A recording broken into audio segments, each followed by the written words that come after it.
up, pick it up. You see the drippy, I'm fitted up. Hop in my car and the giddy up. Secure the bag, yeah, I get the bus. Hey you guys, welcome to my channel. My name is Ashley, aka Pink-UniBudgetz, here on YouTube and TikTok and Instagram. If you're not following me on there, what you doing? I post exclusive content on there, and mini videos of me cash stuffing, you know.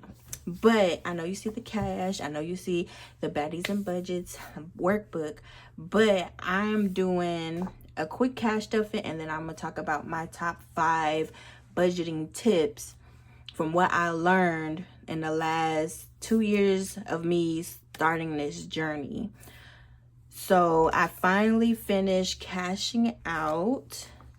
So I'm gonna do that. Boop, boop, boop. So I finally did that. So I'm gonna put $16. Yep, 15, 16 in the Baddies book club.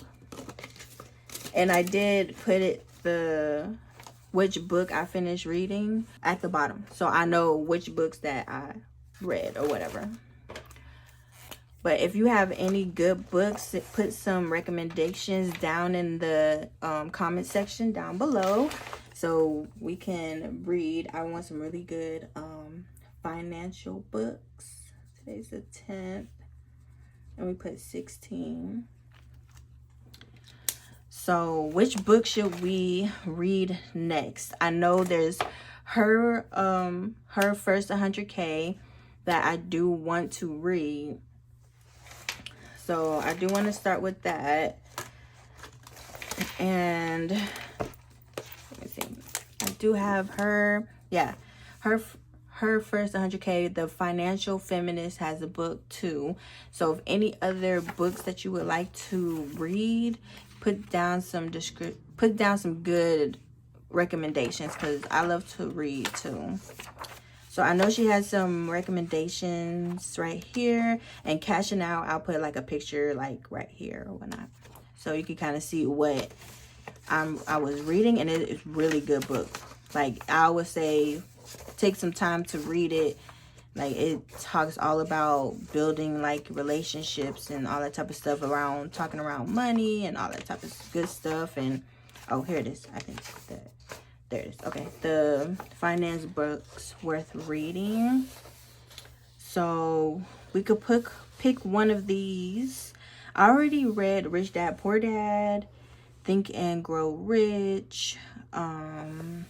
So we're gonna try to pick a book from like this one, or if you have a really good recommendation, we're gonna do that. But this is for my cash stuffing for next week, so I'm gonna put that to the side. I know y'all like the cash stuffing, I know, but you know I gotta break up my videos because we are doing March Madness, where we have a video for every day.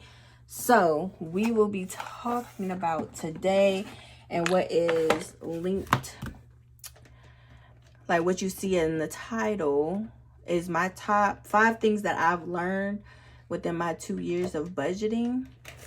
So the first thing I learned is don't compare your journey to others.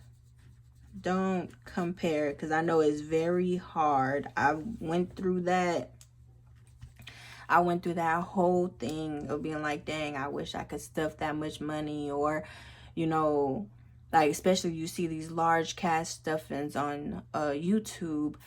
You know, I compare myself like, dang, I wish I have that, and I don't have like $300 or something and all that type of stuff. But this is my journey, and this is your journey. So always strive for your best self. Like, it's gonna be you versus you, not anybody else. And I had to learn that, because I was like, you know what? I can't compare my journey to everybody else's journey. Everybody else got kids, they married, they got a significant other. Like, I'm a single woman. I ain't got no kids. I got a lot of debt. Like, a lot of debt. So it's kind of like my journey is going to be completely different from others. Like, I'm a divorced, I'm divorced. I ain't got no kids. I'm in my 30s. Oh, this thing keeps dropping. I'm gonna put it right here. Like, I'm in my 30s. Like, my journey is gonna be a little bit different than a lot of people. And I'm not low income. I'm more like middle income. Because, I'm a nurse. So I gotta do what I gotta do. So that's what I learned. My first thing is don't compare. Really, it's a mind thing. Like, get yourself in the right headspace. Like, I watch Cashstuffing videos to really motivate me, find some extra tips that I think is really good, or, oh, I could do that, or, because a lot of these Cashstuffing videos, if you really listen to like what they do, they'll drop some little golden nuggets, and I'd be like, oh, okay. So that's one thing.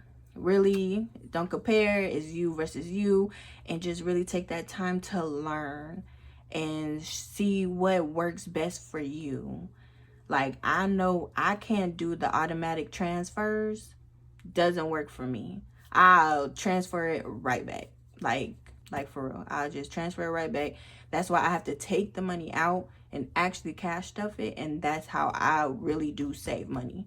Because I don't want to mess with my envelopes, and I'll find a way to not mess with my envelopes. And I'll be like, okay, I could do this and this and this. But if I have an emergency that happens, oh, I got it.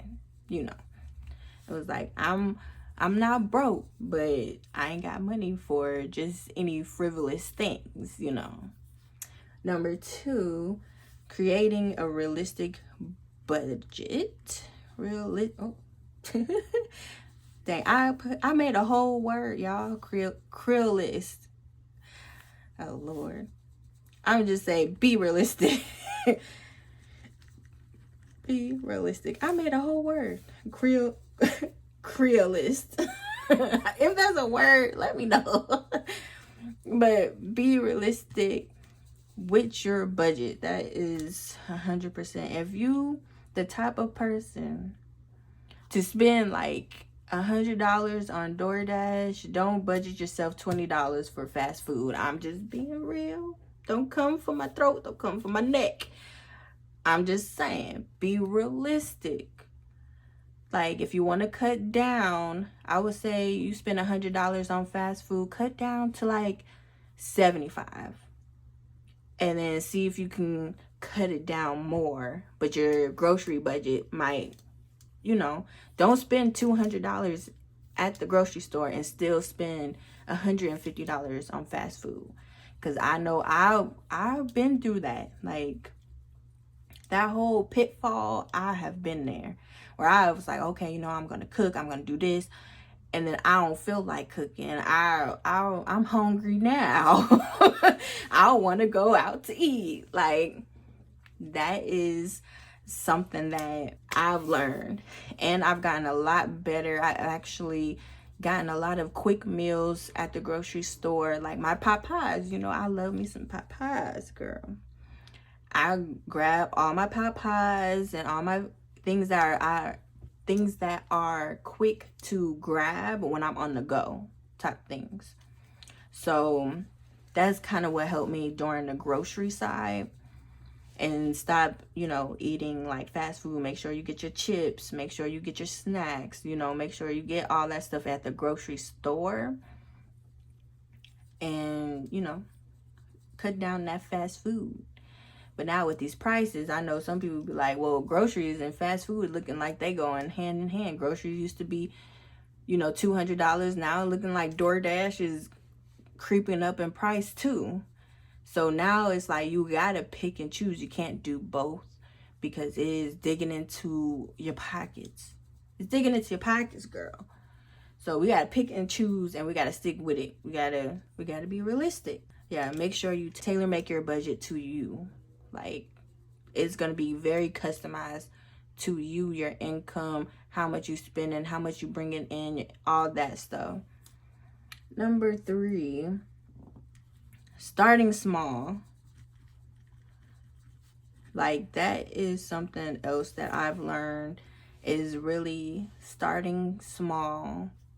Like I do a lot of saving challenges. I do a lot of, I'm pushing myself. I feel like I've been pushing myself these last couple months, and I see my progress, which I am so happy about. Like, I see my progress. I gotta give myself a little, clappy clap clap. Because I start off small, and then we're building ourselves up, and we're taking them little extra monies, and we're giving them a job, and we're like, oh, I ain't got it in my wallet. If it's not in my wallet, I ain't got it. And I don't have it in my debit card, so I really ain't got it. Because it's, at home in the safe. And I like doing my little saving challenges and stuff, so it's just fun to me. So start small. That is something that I've learned, is really work your way up. 4, don't do too much. I think that's the same thing. Don't do too much. Starting small, yes. Don't do too much. I try not to do too much, because there's so many saving challenges out there that I'm just like, I want to do this, I want to do that, but my money can only stretch so far, girl. My money can only stretch so far, but we try to make it work. But if you're first starting out, don't overwhelm yourself, because a lot of this can get overwhelming. We make it cute and all that stuff, and I've seen, you can even go on Temu, and they have the budgeting binders set for $5, and you can start off that way. Like my binders are customized, and we put a lot of work, and this is like a prop for it. My actual binders are all the way, I bedazzle them all, the whole binder is bedazzled. So, but it takes time and effort and all that stuff. Once you get to that point, once you save up and you're like, you know what, I really am into this cash stuff and stuff, I really want to get more binders. I want to get some more customized binders that's really customized for me and customized for my budget. That's where we come in. Then that's where we come in. So I say start with your high priority sinking funds. Those are your house, your medical, your emergency fund, all those that are high priority. I would say start with those, which, you can definitely do that. The saving challenges are a lot of fun. I like doing saving challenges, especially since some of them are for free on my website. So that's me, giving back a little bit. I even have a month ahead freebie that you just print out, you fold it, and you can laminate it yourself. You can go to an office store and they can laminate it for you, or you can do it yourself, girl. But I offer that as a freebie if you want to go ahead and be like, oh, I want to save up a month ahead. A lot of people will charge for that, and I'm pretty sure that somebody out there would take my freebies and try to sell them on Etsy or whatever like that. And I'm trying to get in front of y'all ahead of that and be like, hey, I sell it, I give it out for free. Don't buy it when you can get it for free from me. But people will do that. I've seen a lot of people. This is so off topic. I'm sorry, y'all. Because I've been seeing a lot of, repeats, especially on Etsy, especially on, on the Cashstuffing world, because it's grown so big. That's why I'm like, don't do too much when you're starting out. Really, you could buy that binder from Amazon, or you can, that little budget starter from Temu for $5. Or if you prefer to be like, you know what, this is what I have very specific bills. I need to find somebody who can do it customized. I mean, there's a lot of us, like, especially on Etsy. Like mine, you know, I try to get my shipping down to like 3 days, like, but that's just me, you know. So like, I would say that don't do too much. Start off, because I even have a video where you can even make these stuff for free. Like, you don't need any of this when you're first starting off. This is just the cutesy stuff. Like, you don't need all this, all that stuff. I do have freebies. Hopefully, if you see, you know, some of my stuff on the website on Etsy, like, I'm sorry. Like, but we try to move forward. You know, there's always going to be somebody who's going to take that and try to sell it. Like, that's the, you know, society we kind of live in. But I'm telling you, like, on this channel, I'm going to give it to you real. I'm going to tell you, like, them little freebies, I have freebies, and I bet you somebody will take it, put it on Etsy, and try to sell it to you for like $2, $3, $4. But I offer it for free. Like, I'm sorry, y'all. Like, I'll try to get to it before, but hey, people, we live in this type of society, and we just got to move forward. And I'll create some more stuff, you know. Create some more stuff. But don't do too much.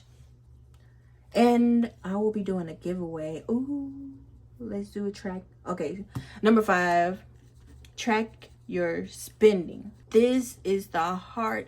It's like the most easiest thing, but the most hardest thing to do is tracking your spending, tracking your expenses, making sure you're not going over budget. If you have a buffer, like a $200 buffer, making sure you don't go over that $200 buffer.